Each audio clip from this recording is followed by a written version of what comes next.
कोई व्यापार नहीं चलता हो, दिक्कत आ रही हो, तो हनुमान जी के दूसरे नंबर का भाई गतिमान का स्मरण करो। हनुमान जी के उल्टे पांव का सिंदूर लाकर गतिमान का नाम लेकर स्वस्तिक बना दिया जाए व्यापार वाली जगह पर, तो व्यापार अच्छा चलने लगता है महाराज। कोई व्यक्ति पैसा खा गया, नहीं दे रहा, बहुत परेशान हो गए, मांग मांग कर दे गए, नहीं दे रहा, हाथ जोड़ लिया, पांव जोड़ लिया, सब कुछ कर लिया, नहीं दे रहा, तो हनुमान जी के तीसरे नंबर का भाई रतिमान, रतिमान, गतिमान रतिमान, रतिमान का नाम लीजिए। पीपल के पत्ते पर लाल सिंदूर से जो व्यक्ति पैसा लेकर गया उसका नाम लेकर बहते हुए पानी में अपनी कामना कर रतिमान का नाम लेकर छोड़ दीजिए। 15 दिन में रतिमान ऐसी उतावली मचाता है कि उसको हाथ जोड़कर वो खुद फोन लगाकर बोलता भैया तेरा मैं पैसा लुटा दूंगा। रतिमान का स्मरण किया जाता है। रतिमान ध्यान दीजिएगा, हनुमान का एक स्मरण, पंचमुखी हनुमान का एक भाव। महाराज जैसे बहुत ज्यादा तकलीफ अगर व्यक्ति को हो गई है, बहुत कष्टमय जीवन चल रहा है, हार गए हर जगह से और तकलीफमय जीवन चल रहा है, तो पंचमुखी हनुमान का एक शिव महापुराण का और स्कंद पुराण का एक बड़ा सुंदर मंत्र है। उस मंत्र को आप सब एक बार हमारे साथ में बोलें। ओम नमो हनुमते रुद्र अवताराय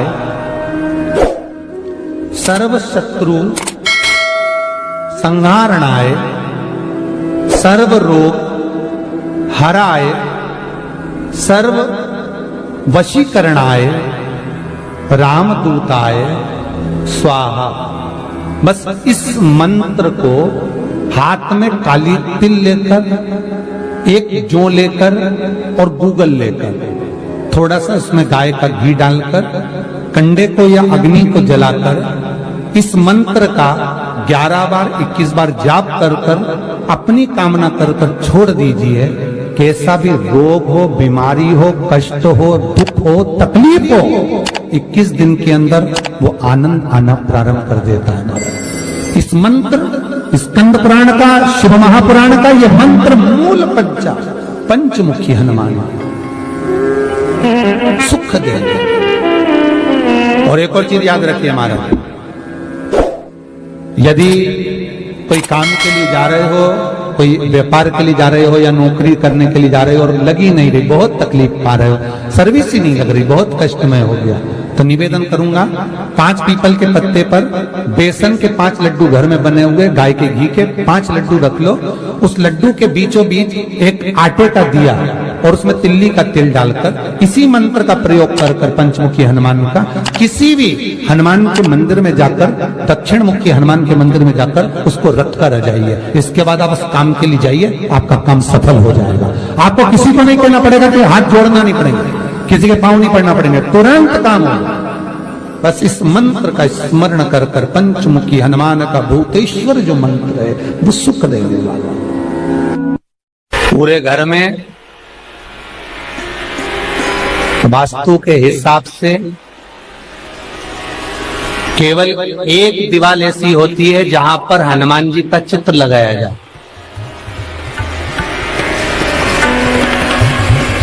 चाहे तुम पर्वत उठाने वाला चित्र लगाओ हनुमान जी का, चाहे बैठे हुए लगाओ, चाहे रामायण पढ़ने वाला लगाओ, चाहे लंका दहन करने वाला लगाओ, चाहे राम नाम जपने वाला लगाओ, चाहे लक्ष्मण को संजीवनी देने वाला लगाओ, चाहे मौन मुद्रा में लगा दो, चाहे स्तुति में लगा दो, चाहे भजन में लगा दो। हनुमान जी का कोई भी चित्र लगता है तो ना पूरब में लगेगा, ना पश्चिम में लगेगा, ना दक्षिण में लगेगा। हनुमान जी का अगर चित्र लगता है तो उत्तर की दीवार में दक्षिण को देखते हुए लगता है, केवल एक ही स्थान।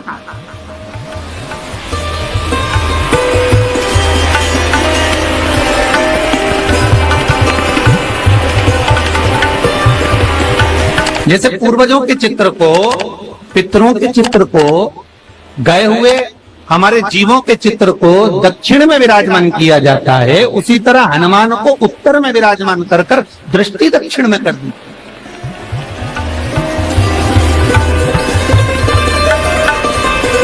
घर में हनुमान जी के जितने फोटो होते हैं उसको केवल दक्षिण दिशा में लगा और उत्तर दिशा में लगा बिठाते थे, और दक्षिण की ओर उनकी दृष्टि होना चाहिए, दक्षिण की ओर उनका मुख होना चाहिए।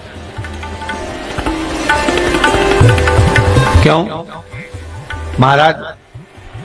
अगर व्यक्ति के जीवन में कोई बीमारी आने वाली है, व्यक्ति के जीवन में कोई रोग आने वाला है, व्यक्ति के जीवन में अगर कोई कष्ट आने वाला है, व्यक्ति के जीवन में अगर कोई परेशानी आने वाली है, व्यक्ति के जीवन में कोई एक्सीडेंट का योग भी बनने वाला है, तो शास्त्र कहता है वो दिशा दक्षिण से ही बनता है।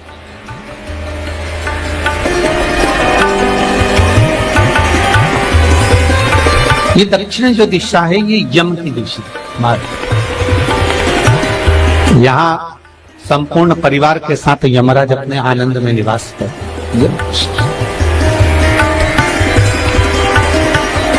और जब हमारे घर में, हम ये नहीं करें कि आप हनुमान जी का फोटो लगाओ, हम ये भी नहीं करें, आपके घर में हो और आपने अगर विराजमान कर रखा है किसी दिशा में, तो हमारा तो निवेदन रहेगा, अभी तक आपने अगर जैसा रखा, पर एक बार दिशा बदल कर देखना कि रोग, बीमारी, कष्ट, दुख, तकलीफ में आपको लाभ मिला कि ना।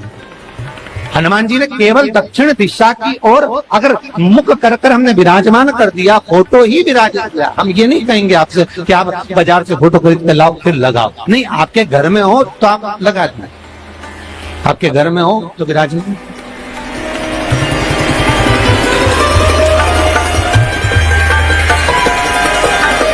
अच्छा, कितनी विपरीतता है वो भी आप जरा जानिएगा महाराज, कि शंकर भगवान के ऊपर जो जल चढ़ाया जाता है उसकी जलाधारी उत्तर में जाता है महाराज। भगवान शिव का जो जल जा रहा है वो उत्तर की ओर जाए और हनुमान जी को उत्तर में विराजमान कर मुख दक्षिण की ओर कर। क्यों? प्रबल दिशाओं में उत्तर और दक्षिण महाराज, ये जो दो दिशाएं, इनको साधने के लिए कोई देवता आगे नहीं। अगर इन दिशाओं को कोई साधने वाला है तो केवल एक देवाधिदेव महादेव ही हो सकता। काल का हरण करने वाला वो महान काल ही हो सकता। शंकर का ही एक अवतार है हनुमान जी महाराज, रुद्र अवतार महाराज। हनुमान जी से कहा तुम दक्षिण की ओर दिशा पर संभालिए। शिव जी कहते हैं मेरा जल जब उत्तर की ओर जाएगा तो इस दिशा को मैं संभालू, चिंता ना करिए।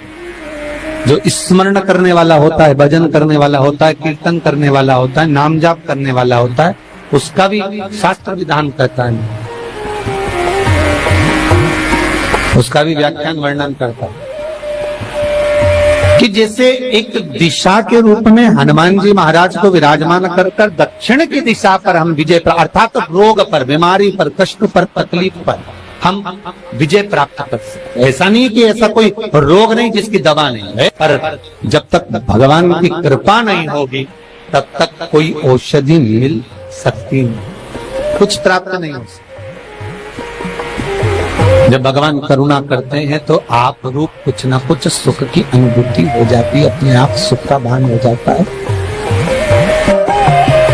तो जैसे दक्षिण का जो स्वामी तत्व है, दक्षिण पर जो दृष्टि देने वाला श्री हनुमान जी महाराज है, इसलिए हनुमान जी को उत्तर की दीवार पर विराजमान कर उनका मुख दक्षिण की ओर रखा जाता है। वास्तु शास्त्र के हिसाब से, वास्तु नियमों के हिसाब से सारे फोटो कहीं पर भी लगा सकते हो, पर हनुमान जी का अगर फोटो तुम्हारे घर में है, हनुमान जी अगर तुम्हारे घर में विराजमान है, हनुमान जी का चित्र तुम्हारे घर में विराजमान है, तो उसका मुख दक्षिण का होगा, तो रोग, बीमारी, तकलीफ, कष्ट ये सब दूर हटते। कई लोग प्रश्न करते हैं, गुरुजी आप कहते हो कि हनुमान जी महाराज शंकर भगवान का एक अंश स्वरूप है, एक अंश। पूरी शिव महापुराण की कथा को उठाकर देखिए, स्कंद पुराण को, मत्स्य पुराण को, कूर्म पुराण को उठाकर देखिए। एक बाणासुर का चरित्र और एक श्री हनुमान जी महाराज का चरित्र बहुत सुंदर। शिव का एक अंश माता अंजना के तप साधना से शिव की प्रागट्यता और शंकर भगवान की प्रागट्यता से शंकर का स्वरूप प्रकट हो। इसीलिए तो कहते हैं शंकर सुमन केसरी।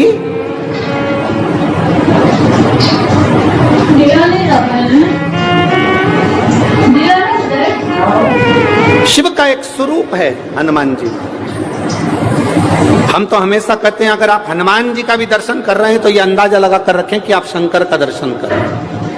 आप शंकर का दर्शन कर रहे हैं तो ये अंदाजा लगा कर रखें कि आप हनुमान जी का दर्शन कर।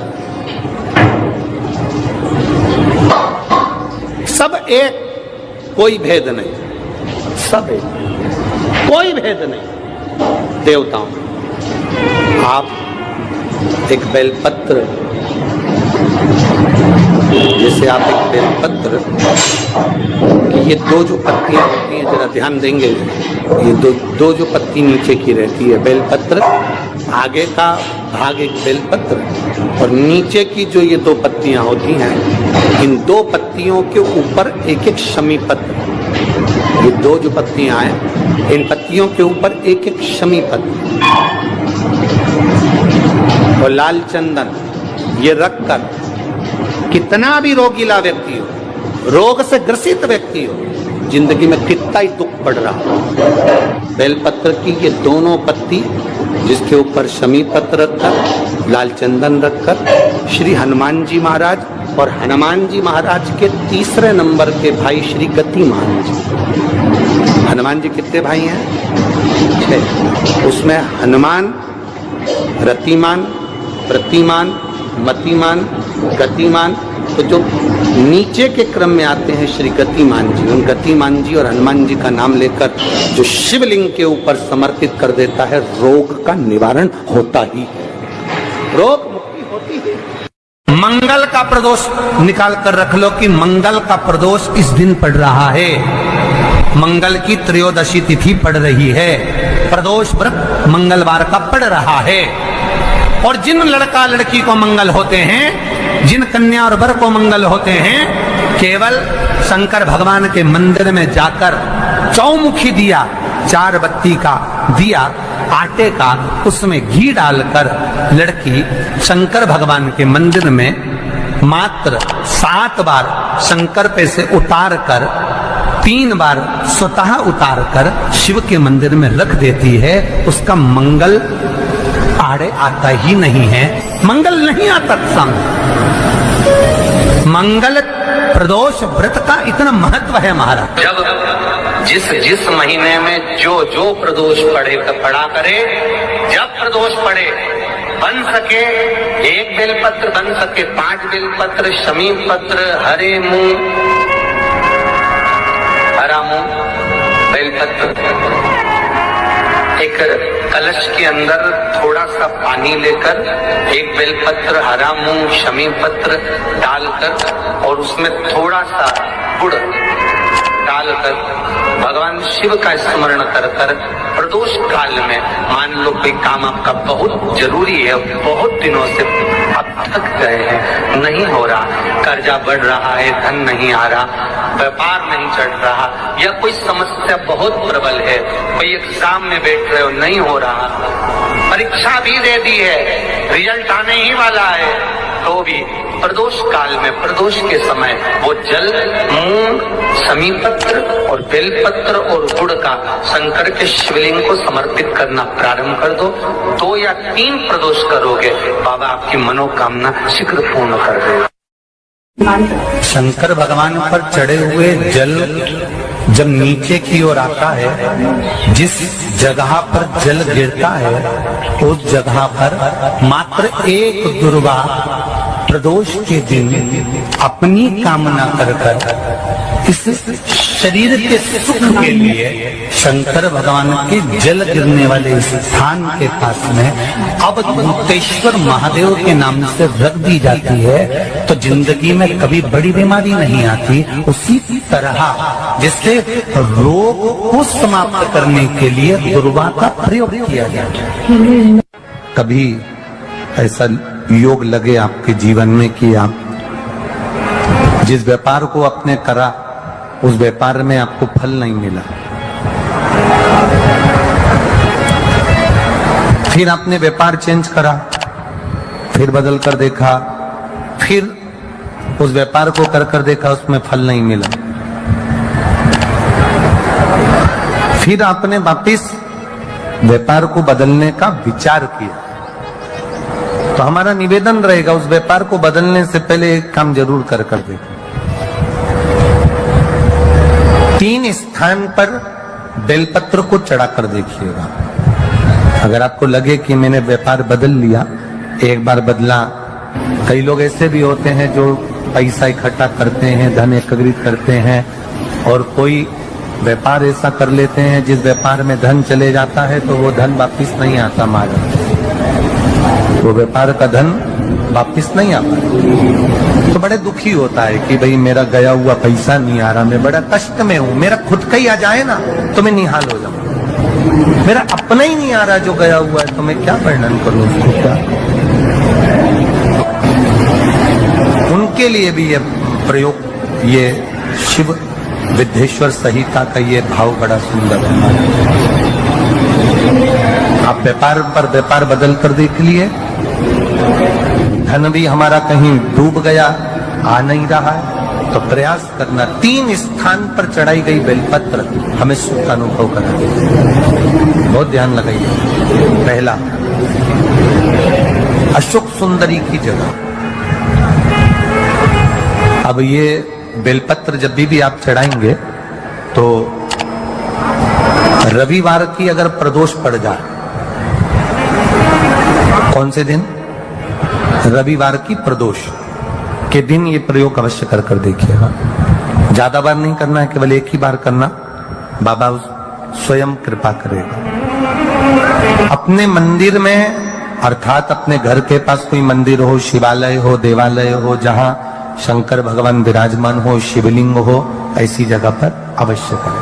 हमें कहीं दूर जाकर ये प्रयोग नहीं करना, अपने शिवालय, अपने जो घर के आसपास में शिवालय हो वह। एक बेलपत्र अशोक सुंदरी वाली जगह। अब उसको अशोक सुंदरी की जगह पर भी चढ़ाने का तरीका क्या है?